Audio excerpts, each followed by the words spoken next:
દર્શક મિત્રો, હું છું પરમાર અનિશા. તમે જોઈ રહ્યા છો લોક સામના ન્યૂઝ. તો જોઈએ આજના સમાચાર. સુરેન્દ્રનગરથી અમારા રિપોર્ટર તૃપ્તિ શાહ સાથે. આજે બોટાદ ખાતે વિવિધ આગેવાનો અને ખેડૂતો દ્વારા નાયબ કલેક્ટરશ્રીને આવેદનપત્ર આપવામાં આવ્યું હતું. રજૂઆતમાં જણાવાયું હતું કે હાલ ખેડૂતોને ખેતીકામ દરમિયાન ડીઝલ મેળવવા માટે લાંબી લાઇનમાં ઊભા રહેવું પડે છે, જેના કારણે સમય અને મહેનત બંનેનો વ્યય થાય છે. ખેડૂતોની માંગ છે કે ખેતી માટે જરૂરી ડીઝલ સમયસર અને સરળતાથી ઉપલબ્ધ કરાવવામાં આવે, જેથી ખેતીકામમાં કોઈ વિઘ્ન ન આવે. સાથે દૈનિક જીવનમાં સતત વધી રહેલી મોંઘવારીના કારણે સામાન્ય જનતા અને ખેડૂતો પર આર્થિક બોજ વધી રહ્યો હોવાનું પણ રજૂઆતમાં જણાવાયું હતું.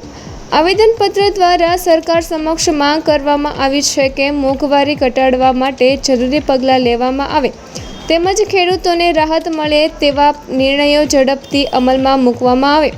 હવે જોવું રહ્યું કે ખેડૂતો અને જનતાની આ માંગણીઓ પર તંત્ર દ્વારા કેટલા ઝડપથી અને કેવી રીતે કાર્યવાહી કરવામાં આવે. તો ફરી મળીશું એક નવા સમાચાર સાથે. ત્યાં સુધી જોતા રહો લોક સામના ન્યૂઝ.